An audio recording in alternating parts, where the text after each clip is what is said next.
Queen Elizabeth II, the longest reigning monarch in British history. Over 65 years on the throne, yet hers is a reign that nearly didn't happen. I think for Princess Elizabeth, the abdication must have been catastrophic.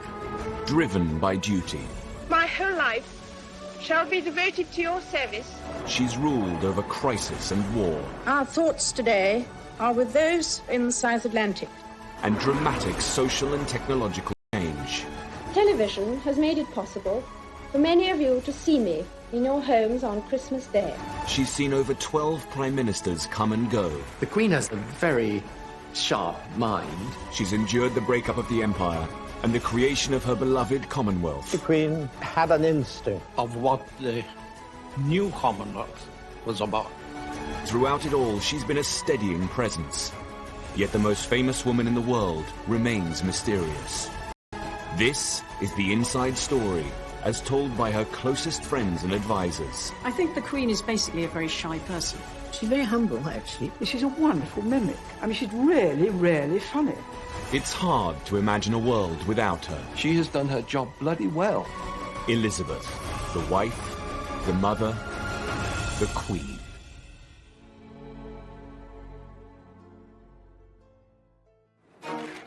The 90s had been a very difficult decade for the Queen. She dealt with a very public backlash after the breakup of her children's marriages. It has turned out to be an annus horribilis. And following the death of Diana, public opinion was at an all-time low. The Queen was seen as out of touch, traditional and too formal. As the 21st century beckoned, the monarchy needed once again to rethink the way it related to its people. Tony Blair had swept to power in 1997. We ran for office as New Labour, we will govern as New Labour. He was the Queen's 10th Prime Minister, her youngest to date, and perhaps her most modern. And he was all too aware of the importance of her role as our monarch. The Queen regards the monarchy as a huge responsibility, and all of her life has been trying to live out this sense of duty and obligation and to make sure that the monarchy remains still relevant to people. I found her ultimately knowledgeable about issues and with this ability to kind of sense where public opinion was in a way that would have put to shame many politicians. Alistair Campbell was Tony Blair's Director of Communications at the end of the 90s and has written about the Queen. One of the people I interviewed, one of her circle, talked about how important it is to her that she is held in affection. He said the opposite of affection is disaffection, and if you have a public disaffected with the monarchy, you have no monarchy. The new century was a chance for the Queen to rebuild bridges and reconnect with her public. And Tony Blair wanted to help the monarchy do just that. To celebrate the arrival of this century, New Labour built the Millennium Dome and planned a huge New Year's Eve celebration to be televised to millions of viewers. Tony Blair wanted the Queen to be guest of honour and join her people at this significant time. It was obviously a very big moment in history. Yeah, and it was important that she was out there on that evening, I think. The idea was that the Queen and the nation would be entertained by breathtaking acts from all over Britain. There's this wonderful performance that was going on 60 feet above our heads. I had this terrible vision of these people somehow falling from the top of the dome and crushing the royal family, and thinking that this is not a great headline for the world. The Millennium celebrations included a spectacular fireworks display. But inside the dome, Blair's plan was turning into a night the Queen would rather forget. News editor Stuart Purvis was a guest at the dome. You have to remember that the Millennium Night celebration at Greenwich was not a royal production. It was almost a political production, really. And it showed. It was really a bad event. I suspect the Queen thought, this isn't one of my shows, if you like. And she was really not comfortable with the whole thing. As Big Ben struck midnight, the whole dome broke into Auld Lang Syne. This was all a bit weird. Suddenly, it was a kind of family occasion. And what do you do? Well, of course, probably Tony Blair and Cherie, like in our household, they shake out, they do all this. Well, Scottish household, households, grand Scottish households, they don't do that because the ladies don't want to get all their diamonds and things cluttered up with that, so you hold hands like this. So the Queen and Prince Philip were doing it their way. Tony and Sri were probably thinking, well, how do we do it? And so everyone is feeling a little bit awkward. Her discomfort was palpable to the millions who watched the celebrations on TV. I think Tony was just a little bit conscious of the fact that he's bringing in the new millennium with the Queen, and that's never been done before. So, do you grab her hands and make them cross over? And said, no, I don't think it'd been rehearsed. Well, the whole razzmatazz of the thing, I don't know. It's sort of... It wasn't as you normally see her. To me, it seemed to be, watching, I thought, they're putting in a rather funny situation. But she has to react, she has to cope with it. Seen kissing the Queen. It was just caught, I think, just for a minute, just giving her a kiss, which one felt at the time, here, I'm here, it's all right. He was reassuring her that he could get through that situation. I thought the Queen was a bit uncomfortable, and I felt really sorry for her, but I mean, frankly, I was a bit uncomfortable. The whole event was very odd, and the whole night passed in a bit of a blur, frankly. But anyway, she put up with it in extremely, good spirits, considering. The event had put the Queen in an undignified position. Her attempts to reconnect and seem less traditional hadn't had the best of starts. At the turn of the century, the Queen was battling negative public feeling. The events at the Millennium Dome had done little to restore her popularity, and it wasn't just a problem at home. Abroad, her unpopularity had been building for some time. In Australia, there were plans to remove her as Queen. Critics speculated that if it could happen down under, then one day it could happen in the UK.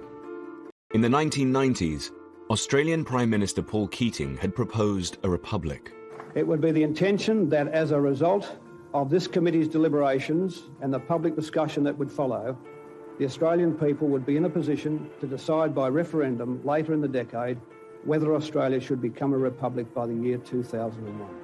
Though there's a lot of affection for the Queen in this country still, the country's outlook and aspirations can be represented by a non-Australian.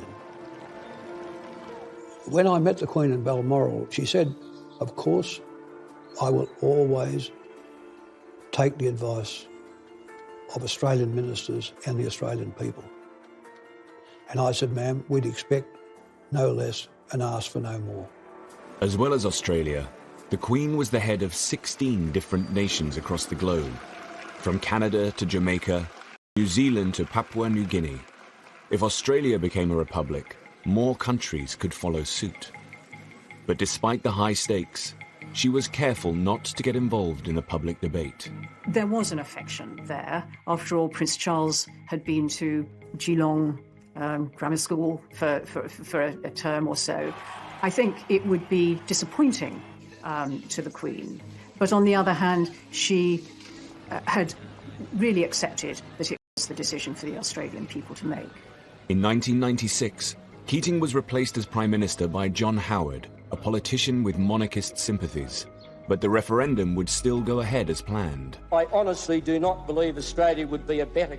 And unless there's a good reason, you don't break links with your history, but even more important than that, it works.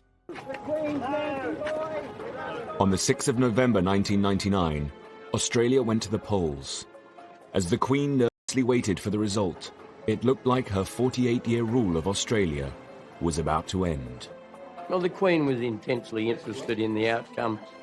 I knew that whatever the outcome would be, she would wish Australia well and retain an interest and affection in it.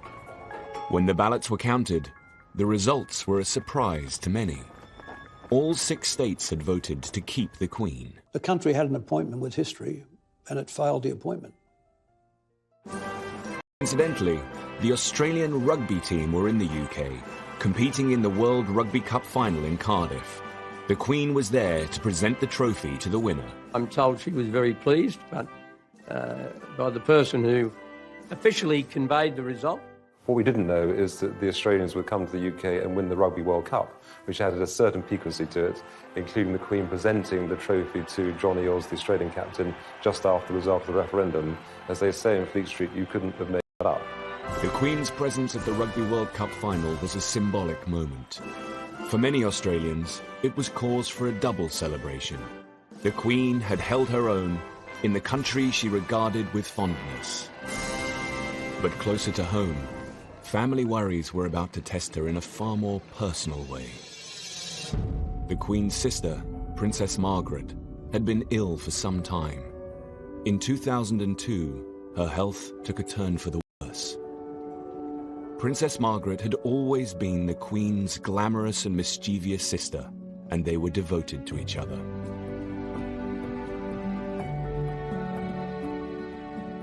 She was the companion of her childhood, and she was younger than the Queen, and they did talk a lot, more or less every day, so she was a very, very constant presence in her life. Growing up, the Queen's family had been a tight-knit unit. They called themselves Us Four.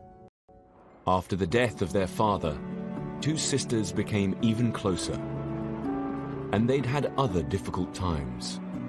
In the 50s, the Queen had not been able to support her sister's relationship with divorcee Group Captain Peter Townsend.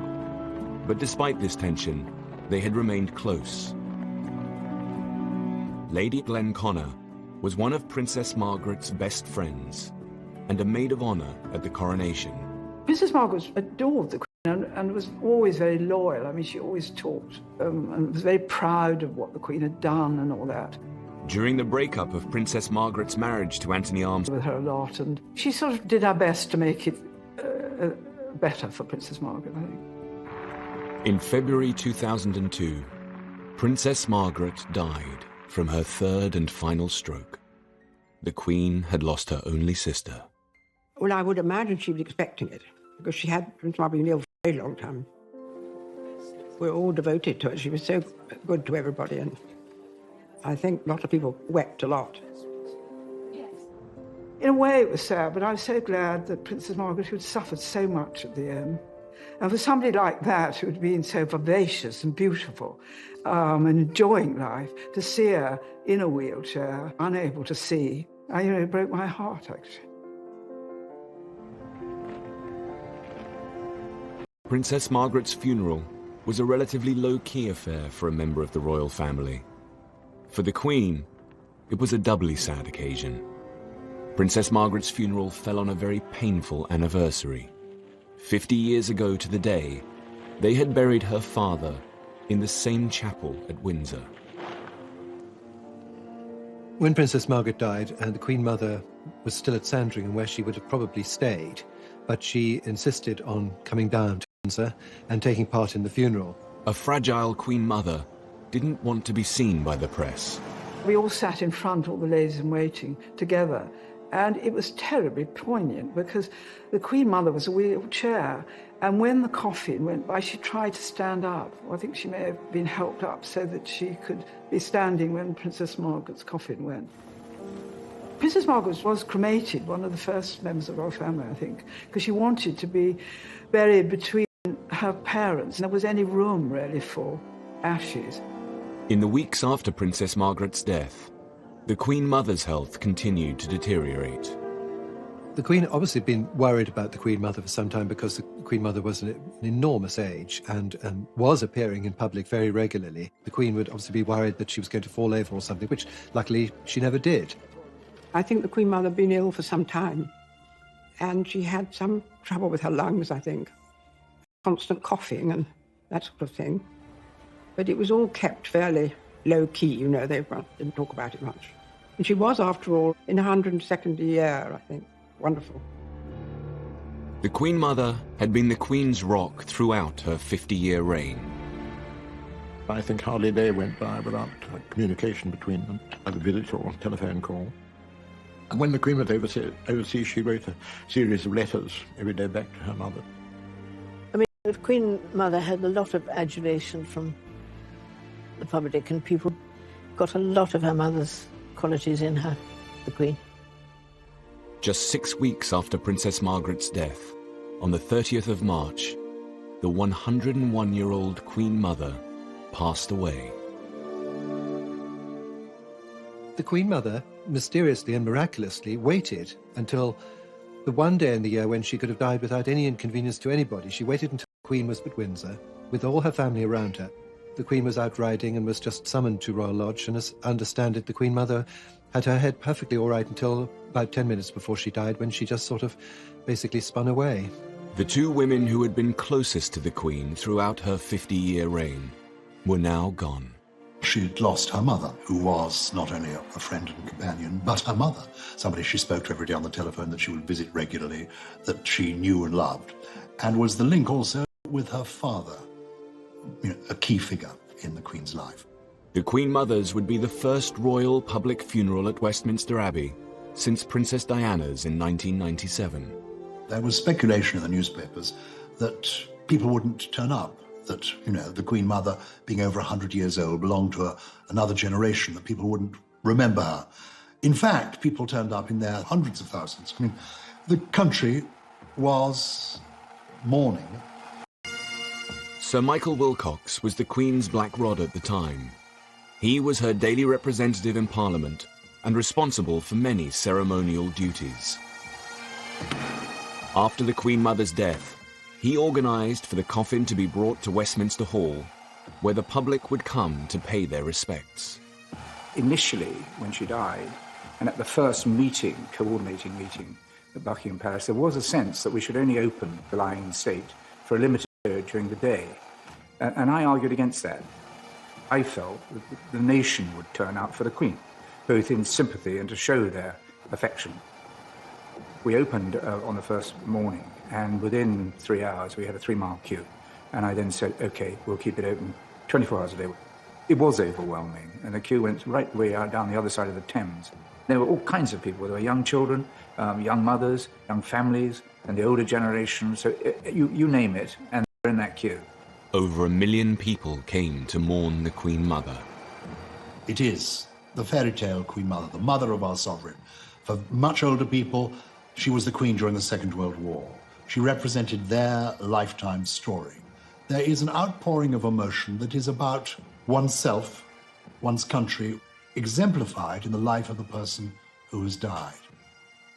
One hesitates to compare it to the emotion over Diana, but it was, after the death of Diana, swung decisively in the monarchy's favour. She's had a great life. Diana only had a short life, but she's done so much for history, she's gone through so much, and she just really puts the backbone back into Britain. She was a wonderful lady. We love him very much, and he do a lot of good for we. As the Queen left Westminster Hall, the crowd reacted in a surprising way. It would be a transformative moment as the public now began to support the Queen. There was this very polite, very discreet clapping, which was almost symbolising the transference of affection from one great matriarch to another, and I know that the Queen was very touched by that. On the eve of the funeral, the Queen addressed the nation. Ever since my beloved mother died over a week ago, I have been deeply moved by the outpouring of affection which has accompanied her death. But the extent of the tribute that huge numbers of you have paid my mother in the last few days has been overwhelming. I thank you for the support you are giving me and my family as we come to terms with her death and the void she has left in our midst. It must have changed her life enormously to lose her mother and her sister within a few months of each other like that. It must have been very traumatic for her, very sad. I think she missed them a lot. I mean, suddenly she lost her two best friends, really. After the service at Westminster Abbey, the Queen Mother's coffin was taken to Windsor Castle, its final resting place, alongside her husband and daughter, Princess Margaret. I think with the death of the Queen Mother, there was a subtle change in the role of the Queen. Now, the Queen was the oldest member of the family. She was the matriarch. She, as it were, was moving into the Queen Victoria role. She was the senior member of world royalty. And some people say that that almost freed her, that she seemed to relax a bit. Well, Martin Charteris, who I think was her best private secretary, always used to say, wait and see what happens when the Queen Mother dies. Because I think with any parent, somehow they're always looking over your shoulder. And suddenly, she did blossom. There's no question about it. These deaths would herald a new era in the Queen's reign. At the turn of the century, the Queen had lost two the most important people in her life, her sister Princess Margaret and the Queen Mother. Despite the public's sympathy for the Queen, the sovereign still had a problem with her image. She needed a new way to connect to her people and show that she was in touch. She and her senior advisors had created a working party to develop a new strategy. They called it the Way Ahead Group. She, not just the Queen, every single member of the inner royal family came to the Way Ahead Group and private secretaries. The meetings were sometimes a bit chaotic. I recall that the Queen had a bit of a tendency to chat to whoever was sitting next to her rather than paying full attention to the proceedings. The Duke of Edinburgh had to sort of call people to order from time to time. One of the issues the group looked at was the itinerary for the Queen's public engagements. The Way Ahead Group suggested that she made her visits edgier and more inclusive. We needed to look at the way the royal programme was made up and modernise it a bit and make sure that the monarchy reflected society more accurately. I mean, there were lots of visits around the home counties because of the proximity of Windsor and Buckingham Palace. Should there be a greater geographical spread, making sure that, different parts of the country saw all this happening. When she visited industry, she tended to go to factories when actually the way the economy had moved was that there were far more service companies. For instance, in the entertainment sector, it's easier to get a little bit stuck in your ways. This was a deliberate attempt to just nudge things forward a bit. The Queen is very pragmatic. She's willing to look at the pros and cons of an argument and then go for something that's, the modern way of doing things. That's another feature of her character. 2002 would be the Queen's Golden Jubilee year, marking 50 years on the throne. But had the Queen done enough to reach out to her people? Had the Way Ahead Group's planning been successful? I remember the Silver Jubilee of 1977, and what a huge event it was, how exciting it was, the street parties. And then as we came up to the Golden Jubilee, 25 years later, 50 years of Elizabeth II on the throne, I sensed, oh goodness, it's not going to be as big an event. Somehow this last decade has been too troubled for the royal family. It's going to be a bit muted. And I think there was apprehension within Buckingham Palace as well. Critics questioned whether the general public would organise any events at all to celebrate 50 years on the throne. In 2001, the palace website included a snooker tournament and a tree planting as some of the few events being planned. The Guardian ran with the headline, "Palace plays down fear of Jubilee flop." The palace asked Lord Stirling, who had organised the Silver Jubilee, whether he could once again put together a programme of celebrations. But even he had his reservations. I said that I need about 48 hours to find out as to whether or not there will be the appetite, because so much had happened, as whether people even wanted to celebrate. Lord Stirling called his friends in big business. Get support of about close to £3 million. He now needed to get the public on side. I remember asking Murdoch and crowd how they would feel about supporting it, and Rupert in particular was hugely supportive of the Queen, etc.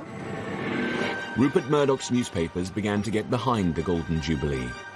The Sun tried to encourage its readers with the headline, "Have a bash for Her Madge." It would not have been sensible to have spent a lot of time saying, this is going to be the greatest event in British history. I think one of the great insights was, don't set expectations too high, and that would have come from the Queen herself, who doesn't like a fuss. The Queen's Golden Jubilee celebrations kicked off with a nationwide tour. But would the public turn out to greet her? Some were fearful that the Queen might turn up and there wouldn't be a particularly warm welcome. Or would there be a welcome at all beyond the mayor turning up and the civic dignitaries? In fact, it was a huge success.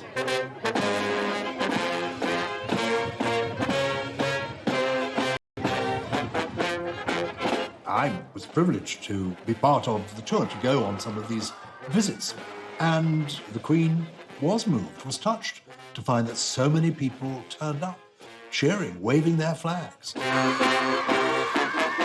And from people being apprehensive about it, it turned into a huge triumph.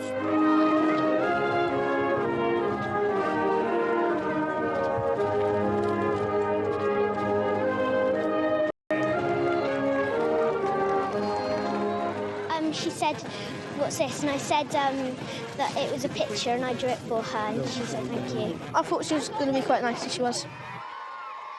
The Golden Jubilee was a great opportunity to put further into practice some of the initiatives that had been trialled in the previous years. So I think that was a really good year. And people were genuinely surprised that the Queen was out and about in the way that she was, visiting inner cities, disadvantaged people, showing Britain for better and also the areas that needed to have light shone on it. In her Golden Jubilee year, the Queen also visited the industrial town of Scunthorpe and her first British mosque. To engage with the Muslim community in this way was one of the most mould-breaking decisions she'd ever made, and one of the most inclusive.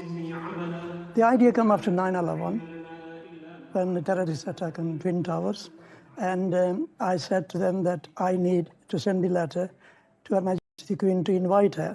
We got a top-class mosque in London and all this area, and she decided to not go there, but decided to come in small, tiny town, North Lincolnshire, which was great. 9/11 just happened. There was a lot of from Her Majesty the Queen to come to the mosque at that time to show that doesn't matter what happened, nobody can divide us, and we are one nation and one people. And I personally really appreciate that. She took the shoes off and she came into the mosque. We were all lined up, everybody, to meet her. We were all anxious and not really prepared, but when we met Her Majesty, it was like meeting someone that we knew from our childhood. She was such a nice, down-to-earth person. Queen takes a huge interest in people when she meets them. I mean, she doesn't just shake hands and turn away. She really wants to talk to them and to know what they're doing and what their interests are. She was very interested in the history of Islam, especially the Mecca, because we had all the pictures here, you see, and she was asking about that. And I was lucky enough to give her a Quran myself, which she accepted, and I think it's still somewhere kept in a safe place, maybe in Buckingham Palace, I don't know. And she might read it. She is Queen for all of us, and it is fantastic that we made the history. Rest of my life and other people's life, it will stay with us. You know, what she did was really, she won the heart of millions of Muslims. At the start of the century, the Queen had been unpopular and out of touch. In her Golden Jubilee year, she showed that she was prepared to evolve as she met different kinds of people and went to new places. Change has become a constant. Managing it has become an expanding discipline. The way we embrace it defines our future. Her Jubilee Parade in June 2002 was the ultimate example of this relaunch. This was a new, more inclusive kind of monarchy.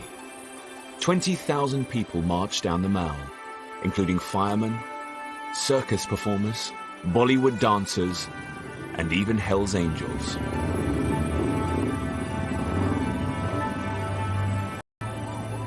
How far have you come to be here today? How far is Australia? 10,000 miles? Oh, well, I'm a true royalist. I just think it's wonderful. The whole world seemed to have come out to celebrate with her. As the highlight of the celebrations, the Jubilee organisers planned 2 huge concerts at Buckingham Palace, one classical, one pop. 3 years earlier, the Queen had been the guest of honour for the New Year's Eve celebrations at the Millennium Dome, which had left her feeling uncomfortable. The Jubilee concerts were her opportunity to show the world that she could be less traditional, less stiff, an event to take place in its grounds. I had the pleasure of an audience with the Queen to bring her up to date as what was transpiring, and it was in her private office with one of the great bay windows at the back of the palace. And then I mentioned about the various events, and in particular, the concerts were going to take place at the palace. And she said, "Oh, yes, you must come." And come. So we went, and she took me over to the window. And of course, outside, they've got all the bulldozers and scaffolding and goodness knows what else. And she said, "Look what they're doing to my garden." It wasn't just the great and the good that were invited. The general public would get a chance to attend the party at the palace. 2 million people entered the ballot for golden tickets. Having these major events in the palace itself, I think, was a brilliant idea. As it sort of draw people into it as against having the mystique. The pop party at the palace lasted for 3 hours.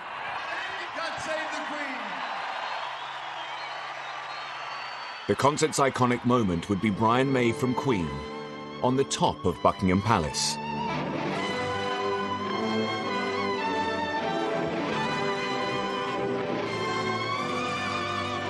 The Queen had heard her national anthem many times, but not quite like this.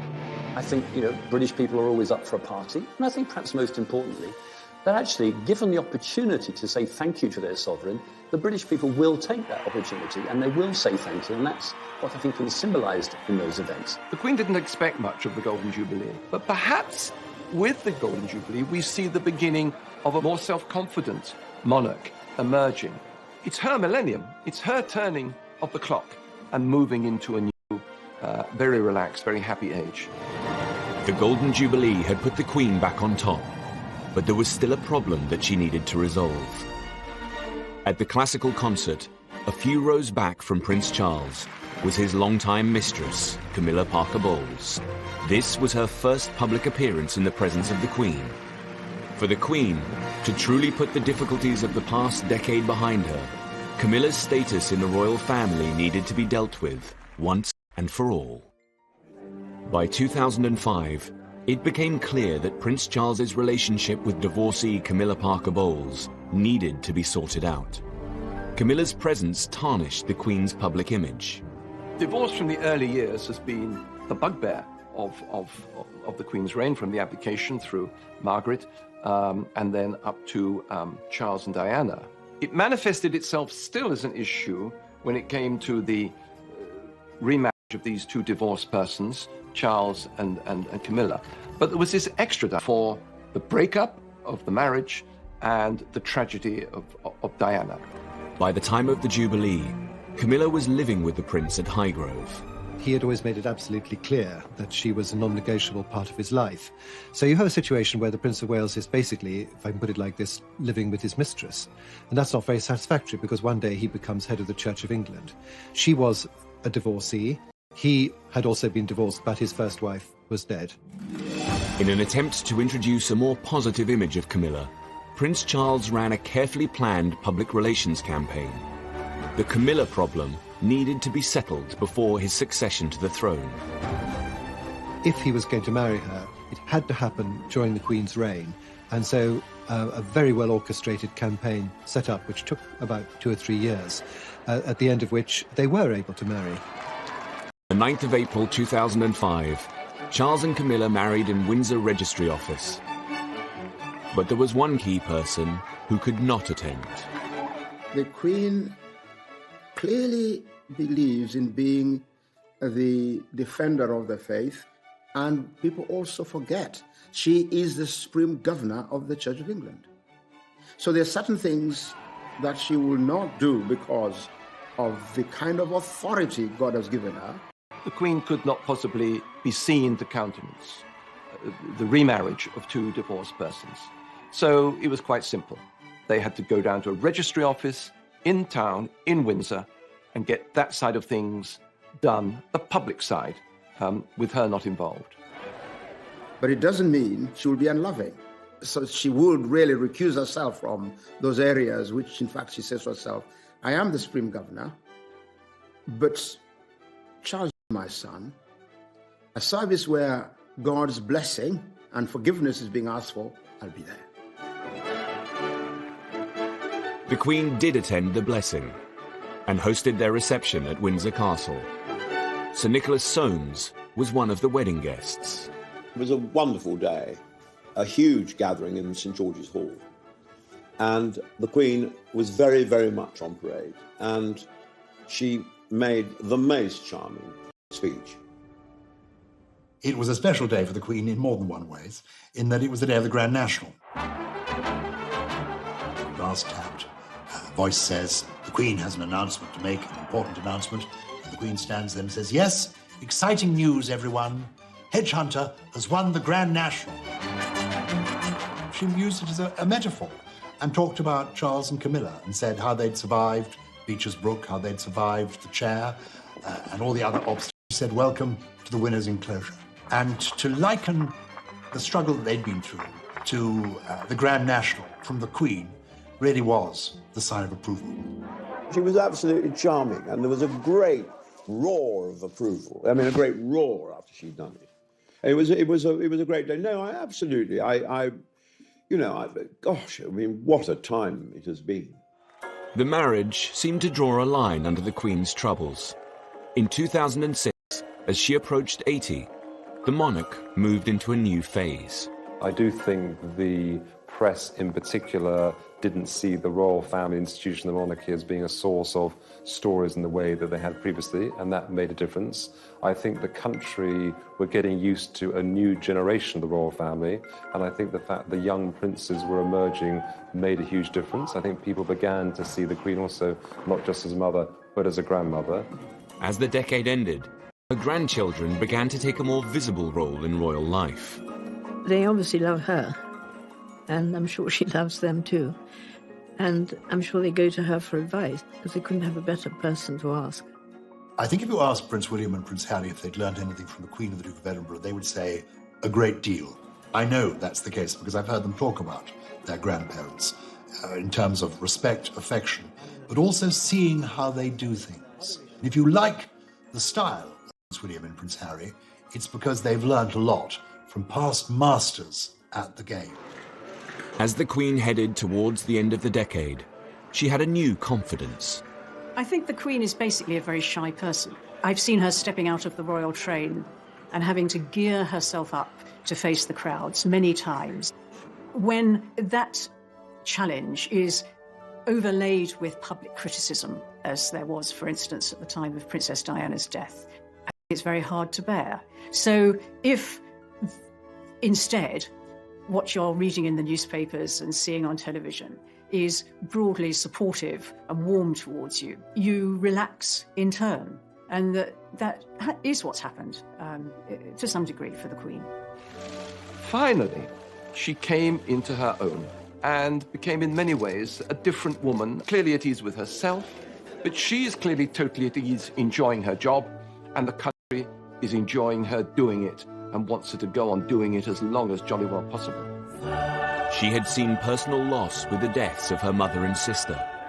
She had seen her son and heir, Prince Charles, remarry, and she had proved her relevance to the British people. At the end of the decade, her popularity had never been so high. The world now saw a more self-assured monarch, the nation's grand. Recognize that you have to be more out there with the people in today's world, but you never forget with her that she's the Queen, and that ability to retain the aura at the same time as move with the new age, that's really what marks her out, I think. In 2012, the Queen celebrated her Diamond Jubilee, marking 60 years on the throne. She became only the second monarch in British history to reach this landmark. The first had been her great-great-grandmother, Queen Victoria. Queen Elizabeth II's reign had encountered many highs and lows in its 6 decades, but she had come through them all. Inevitably, a long life can pass by many milestones. My own is no exception. As the Queen moved into her 90s, the decade would test her strength, wisdom, and moral leadership. But in 2012, the UK prepared to celebrate the Queen's Jubilee and thank her for her years of service. By the time of the Diamond Jubilee, the Queen had had a bit of practice at Jubilees. They didn't worry her so much anymore. She had entered this more serene, less controversial aspect of her reign.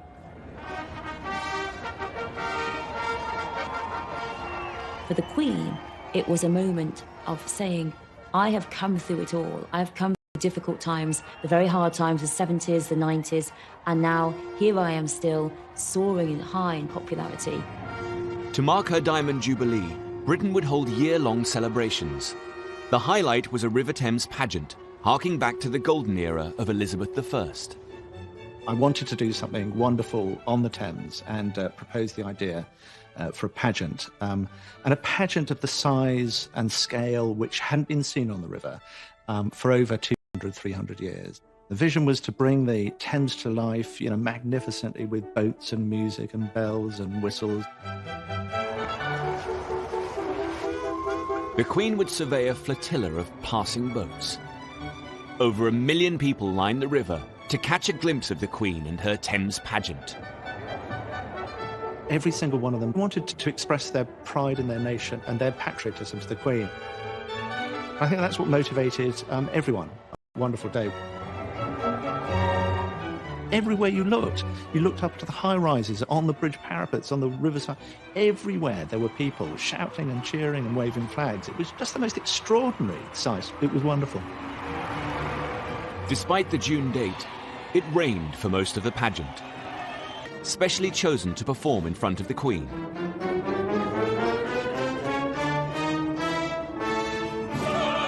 One of the singers was Monica. We sing Land of Hope and Glory, and then we're greeted by the royal family. And it is honestly one of the wettest weather experiences I've ever encountered. But until we actually saw the Queen, it didn't quite hit us precisely how fantastic this occasion really was. And then I don't think anyone felt wet or cold. And I think it just took on a kind of quite strange, otherworldly moment. We just think this is our job, to honour this woman and try and do our job really wonderfully for someone who's been done her job for decades.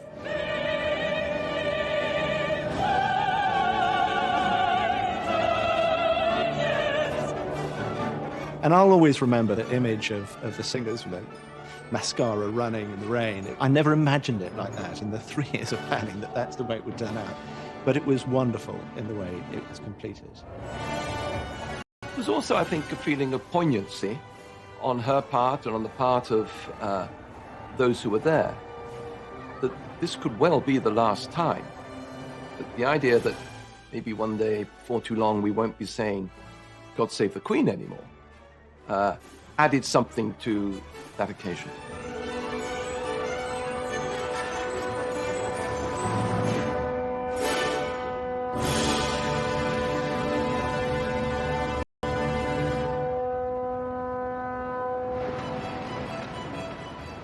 As one of the world's longest-serving sovereigns, the Queen has a unique wealth of experience to draw on. She meets more people who are experts in their field, including politicians and industry experts and people from academia, than probably anyone else around.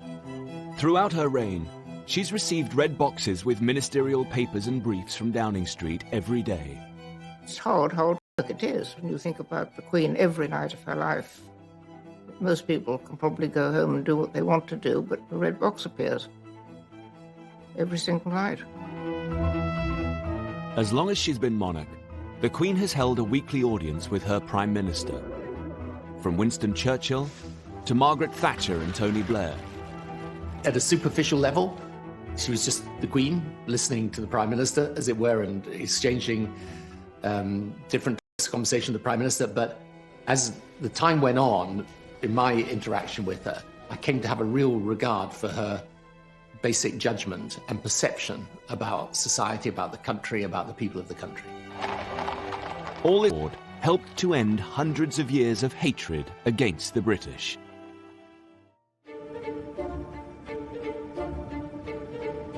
The Queen is the world's most travelled monarch.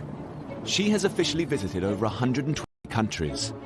But in 2011, she went to a new place, just 100 miles across the sea, the Republic of Ireland. She was always really interested in the peace process, very committed to it. One of the few conversations where she literally picked up the phone and you held the phone, as they said, it's the Queen on the phone, was after the Northern Ireland peace agreement.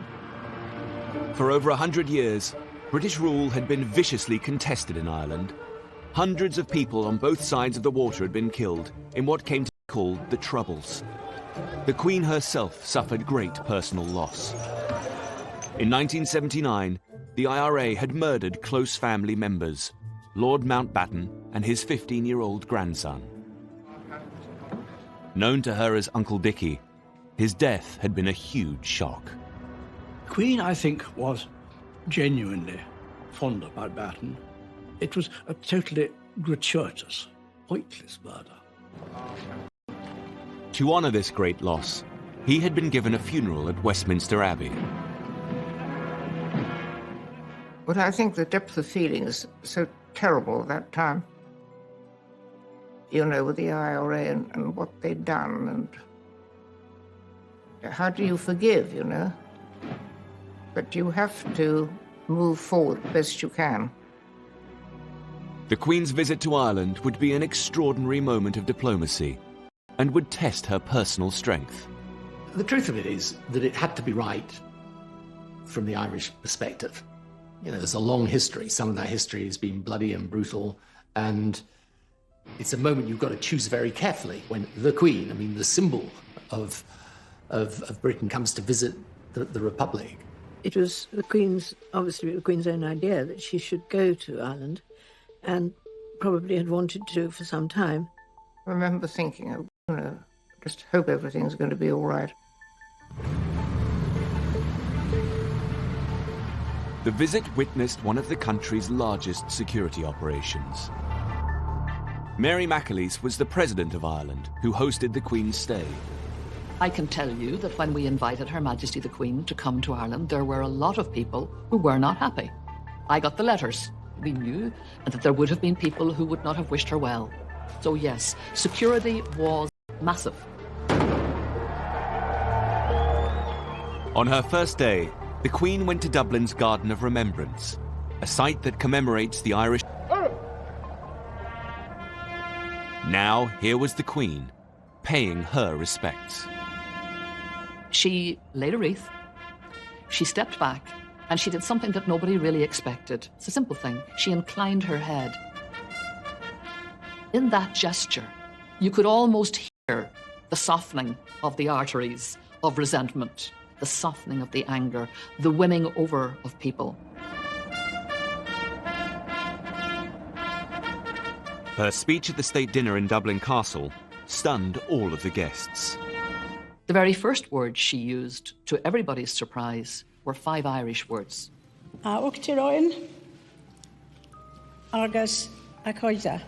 President and friends. My reaction just was wow.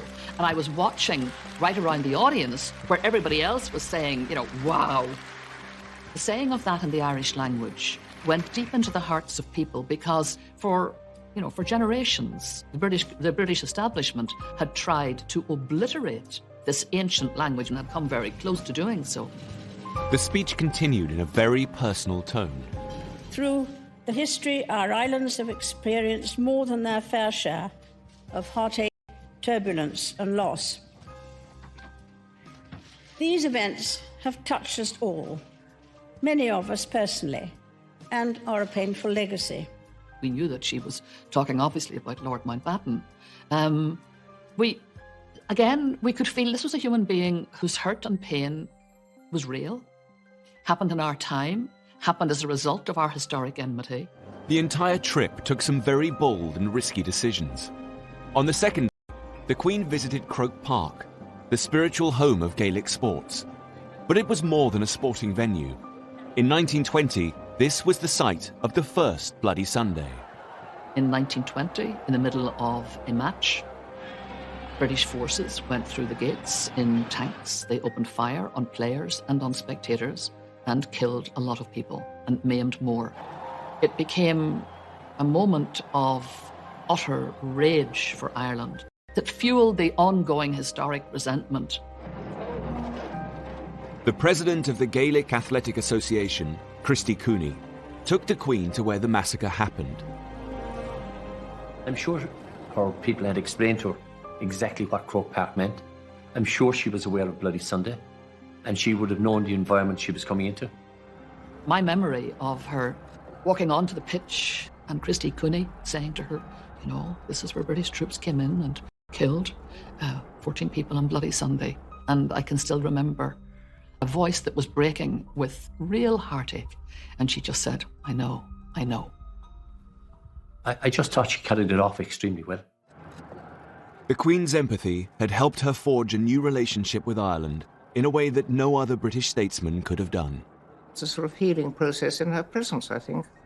And that is for her enormous capacity to bring people together, probably wouldn't normally want to get on particularly well. The visit was a huge success and brought Ireland and Britain closer together.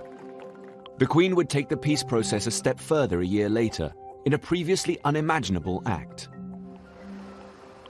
In 2012, she flew to a charity event in Belfast, where she met with Deputy First Minister for Northern Ireland and former IRA commander, Martin McGuinness.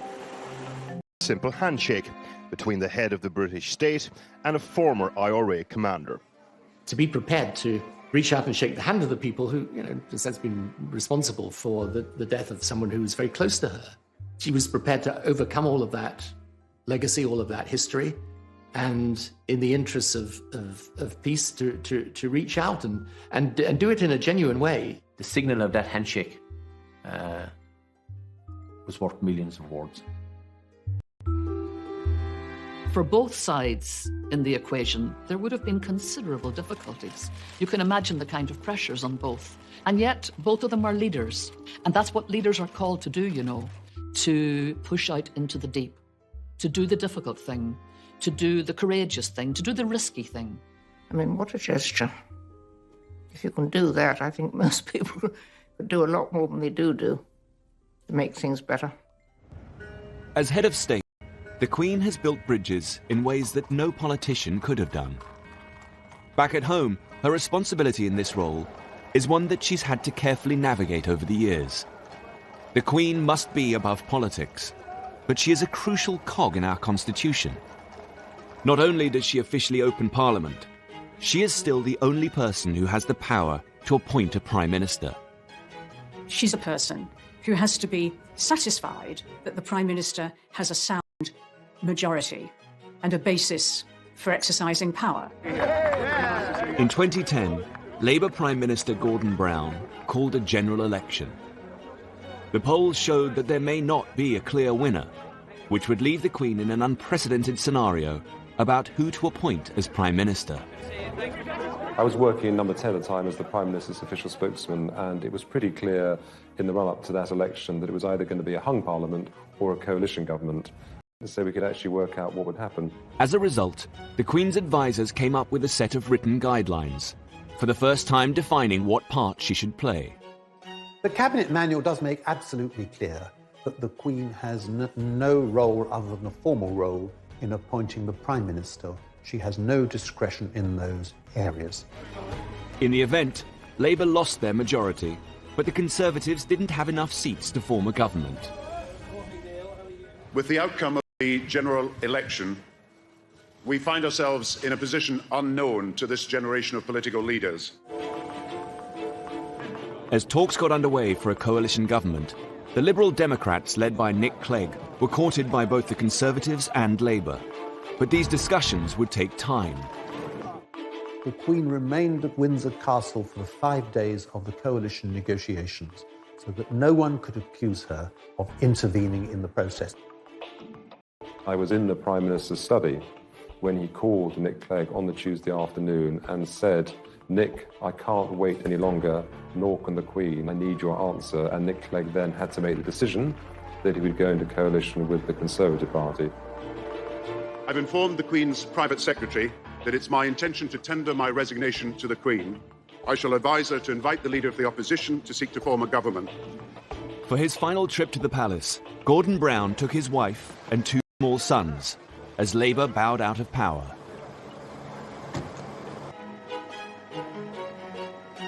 The Queen's private secretary could now call David Cameron to the palace. He would become her 12th Prime Minister and her youngest to date. She has understood the role of the Crown in the British Constitution so that our political system can work. And she makes it work by not interfering. The Queen has been driven throughout her long reign by commitment to public duties. But it's her personal passions that reveal the most about her. The Queen's long reign has presented her with many challenges. But one passion that's never waned is her love of horses. The Queen is not only very keen on horses, but is also one of the great horse experts we've got in this country. And I'm sure for Her Majesty the Queen, who has been involved with horses for all her life, she finds them a great way to relax and to reflect. Oh, I think the Queen is happy because though she's driven by duty, sustained by faith, she has her passion in life, her dogs and her horses, and they do keep her happy. As the Duke of Edinburgh has said, if it doesn't fire to eat hay, she isn't interested. Ian Balding was one of the Queen's horse trainers for nearly 40 years.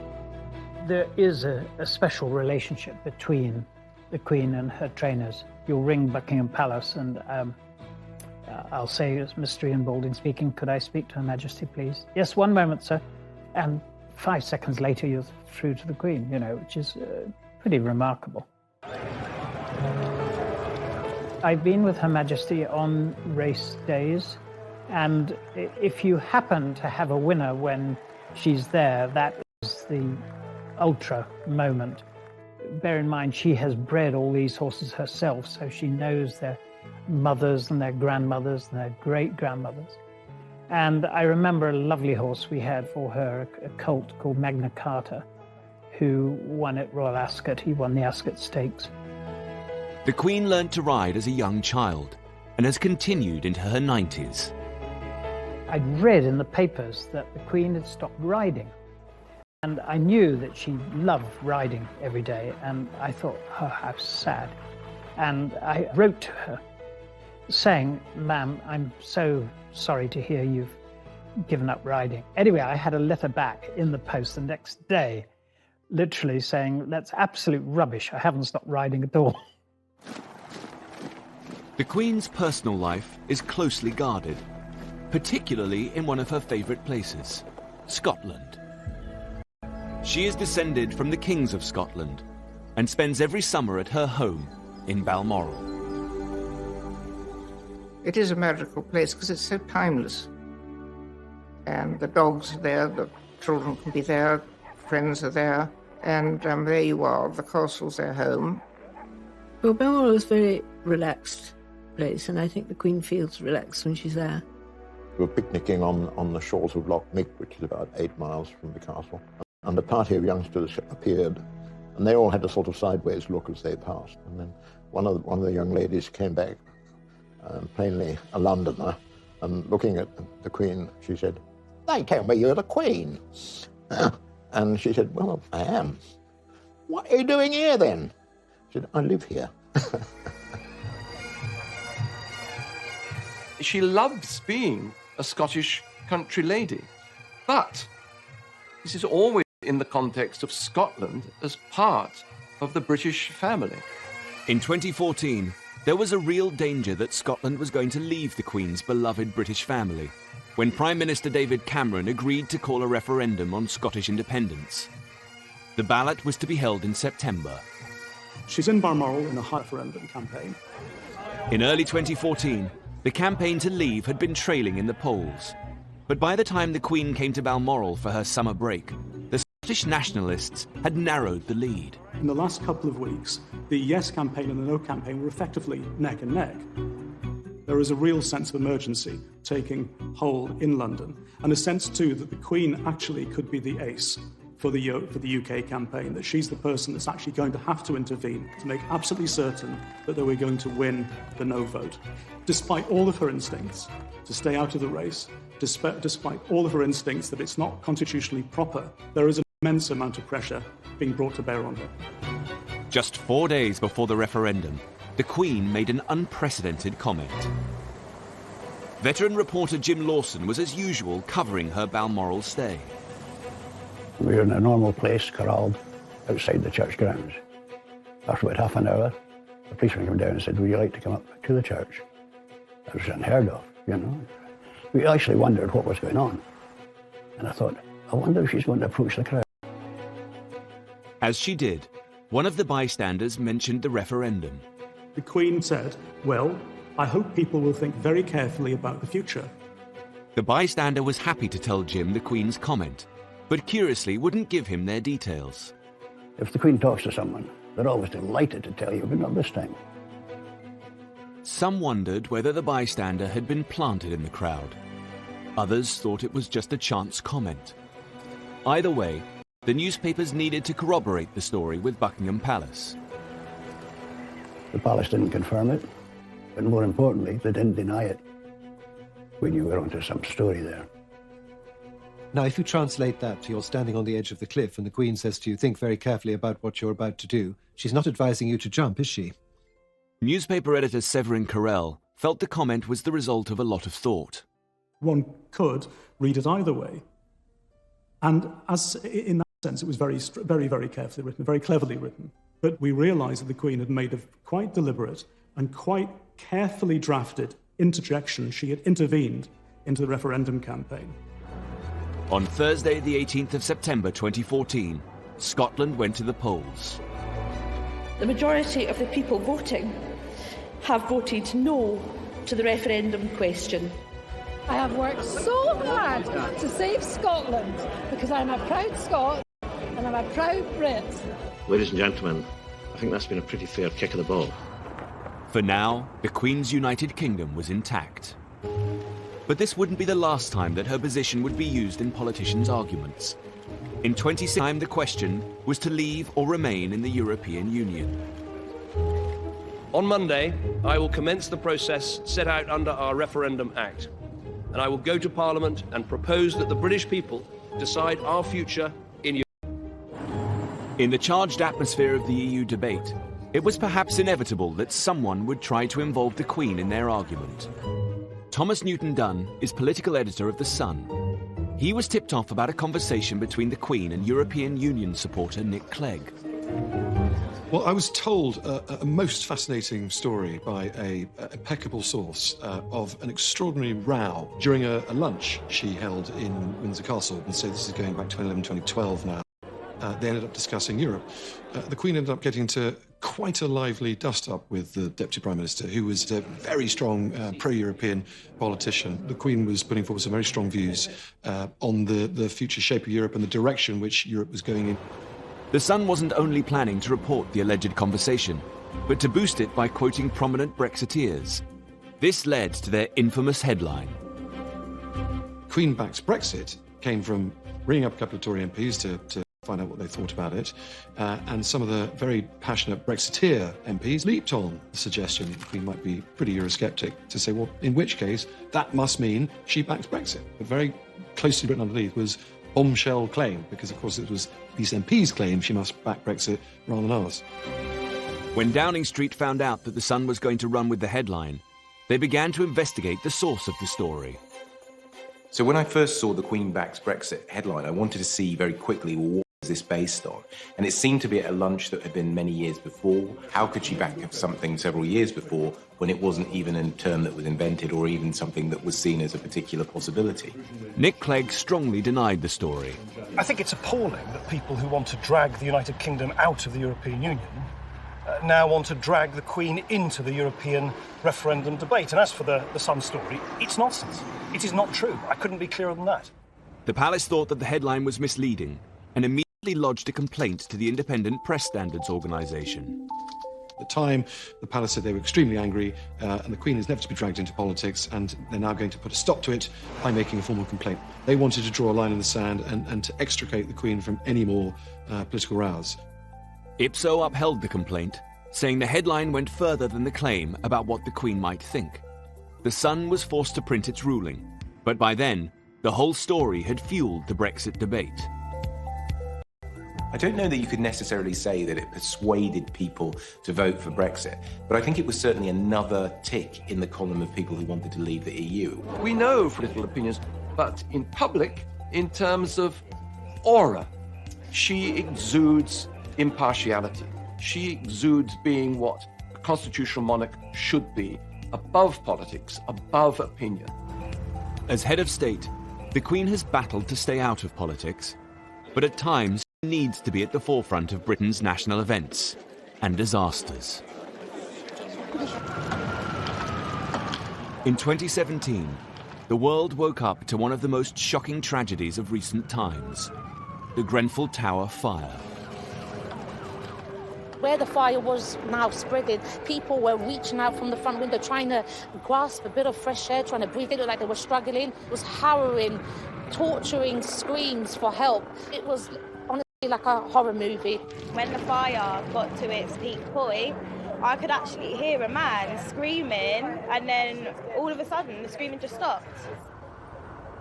In the past, the Queen has been criticised for her slow response.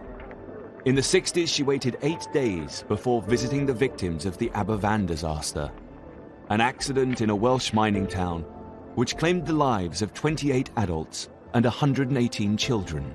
It was a sort of lesson us all to have the need to show sympathy and to be there on the spot, which I think people craved from her. In her later reign, she's made sure that she makes a rapid response. Just 48 hours after the Grenfell Tower disaster, the Queen came to see the relief effort. One of the first charities to help at Grenfell was the British Red Cross. Mike Adamson is their chief executive. I think the visit of the Queen showed that the nation stood in solidarity with the community at Grenfell, and that community had not been forgotten, and people wanted to express their empathy for the experience that they had had. And the Queen, I think, has a unique ability to do that because of the way in which she conducts herself with such dignity and a sort of quiet, caring approach.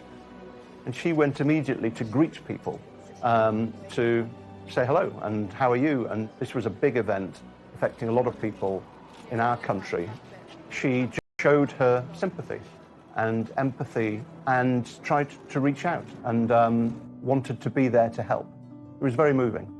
It's actually bringing tears to my eyes. To see her here, it shows that she is sincere and she truly cares. She looked at me directly in my eyes and I could see that she cared. Thank you for coming. The Queen's entire reign has presented her with many difficult moments. But the 2010s also held happier times for the 90-year-old monarch, as a new generation of royals came to the forefront to support her. 11. The Queen prepared to host one of the most iconic royal events of her reign. Her grandson and second in line to the throne, Prince William, married his university sweetheart, Catherine Middleton.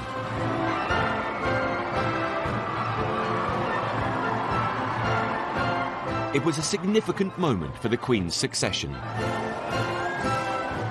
The media are terribly excited about a wedding. The transparent happiness of the young couple just permeated right through the occasion, and that must have absolutely delighted the Queen. Marriage is vital to the royal family. It's about stability, it's the fact that you're going to continue down the generations, it's all about past... Special relationship with all her grandchildren, particularly Prince William. It was the Queen herself who gave Prince William his constitutional history lessons.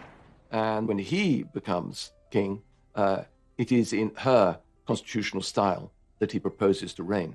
I think the Queen and her grandchildren are all very close, and she takes great interest in them. And they're getting to the age now when they want to help. But it always makes me cross that people concentrate so much on Prince William and forget the fact that he's not the heir to the throne, Prince of Wales is. Prince Charles's style is in stark contrast to his mother. While she tries to remain politically neutral, her son has always made his views very clear. Prince Charles consciously set out to take advantage of the relative constitutional freedom that a Prince of Wales has as opposed to the monarch, to push the causes that he believes in. Therefore, he has felt it totally within his remit to write letters lobbying unashamedly prime ministers, ministers, members of the Church of England, bishops, to get his point of view across. He didn't write me that many letters, but when he did, they were perfectly sensible things. I mean, and they were much more in the sense of saying, look, I've been talking to people, for example, about countryside issues, or they might be about defence questions, and certainly around issues to do with climate change, the environment, and so on. He seems to have proclaimed that this is going to continue once he becomes king. And he believes he can rule in a different constitutional style from his mother. He will do very well. But, you know, I think that's all in the future. But I don't think one wants to be under any delusion of the fact that this will be a great task. As the Queen continues into her 90s, Prince Charles has begun to take on more of his mother's responsibilities. On Remembrance Sunday 2017, he laid the wreath at the cenotaph. As head of the armed forces, it's one of the Queen's most symbolic duties, and points to a changing of the guard. One of the Queen's most important legacies will also be the Commonwealth. In an era that might otherwise have seen the disappearance of things monarchical, she brought it into the 21st century. You can't quantify it. She really has been part of the invisible glue holding it together. And the Commonwealth, in turn, has valued her energy, her commitment, her good humour, and her enjoyment of it enormously. Thank you, Mr. Prime Minister of Canada, for making me feel so old. In 2018, there was confirmation that Prince Charles will succeed the Queen as head of the Commonwealth. It was the latest in a series of landmark events for the royal family in just a few years. In July 2013, Prince George was born to the Duke and Duchess of Cambridge. For the first time since the reign of Queen Victoria, there was a monarch and 3 generations of direct successors to the throne: Prince Charles, Prince William, and Prince George. Suddenly you have this wonderful 4-tier royal family, because there's the Queen and Prince Philip still very much out and about and operating. You have Prince Charles doing his own thing with Camilla, and you have the Duke and Duchess of Cambridge, what I think of as slightly more informal, younger, the open shirt, if you like, attitude to royalty. However, just a few years later, Prince Philip decided he could no longer be out and about and announced his retirement from public duty. In 2017, then 96 years old, he took the salute at Buckingham Palace as Captain General of the Royal Marines, his final solo public engagement after 65 years of service. Over the course of a life that has spanned more than 9 decades, the Queen's history has been our history. She has been the only monarch that most of us have ever known. She has breathed new life into the monarchy. Can you imagine the Georges deciding that they had to open up Buckingham Palace? Can you imagine Victoria doing walkabouts? Historians of the future will look at periods in the history of the monarchy. She has been the very essence of what a constitutional monarch should be, a lesson, not just to Britain, but to the world as a whole. That here in the 21st century, a monarchy can work. We don't think of inherited privilege when we think of Elizabeth II. We think of a woman who's done her job bloody well. Britain's longest-serving monarch has seen a time of unprecedented change. She's transformed from shy Lilibet to head of the nation and a world leader. She's also had a very interesting time. I mean, she's met, over the years, everybody, from Mandela to all the American presidents, I think that she has enjoyed being Queen. We've lived through the most extraordinary times of enormous change, but we've had this thread of total stability with the Queen and Prince Philip. They're the rocks in a very stormy sea. Anybody who's had the privilege of meeting the Queen will know that it's one of those life-defining moments. She's absolutely lovely. There's a wonderful blue twinkle to her. She's got a very dry sense of humour. I can't think of anybody who I know who's met her and who has not been completely blown away by the experience. She is the sovereign, and has been for a very long time. And to her, that's her life and her dedication. And she's never let us down, and she's not going to. I met the Queen first when I was 12 years old, and I have never, ever come away from a meeting with her when one doesn't feel that you are in the presence of someone truly exceptional. They will be very, very big shoes to fill. Very big shoes. Queen Elizabeth II has steered her family through times of incredible happiness and crippling grief and loss. Her monarchy has been through crises, but she has managed to adapt and modernize. She's brought a special brand of magic to the House of Windsor. She's a woman driven by her duty to serve the British and Commonwealth peoples. Hers has been a remarkable reign, and she will always be our Queen. Good night, and good luck to you all. Good luck to you all. Good luck to you all.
to power in 1997. We ran for office as New Labour, we will govern as New Labour. He was the Queen's 10th Prime Minister, her youngest to date, and perhaps her most modern. And he was all too aware of the importance of her role as our monarch. The Queen regards the monarchy as a huge responsibility, and all of her life has been trying to live out this sense of duty and obligation and to make sure that the monarchy remains still relevant to people. I found her ultimately knowledgeable about issues and with this ability to kind of sense where public opinion was in a way that would have put to shame many politicians. Alistair Campbell was Tony Blair's Director of Communications at the end of the 90s and has written about the Queen. One of the people I interviewed, one of her circle, talked about how important it is to her that she is held in affection. He said the opposite of affection is disaffection, and if you have a public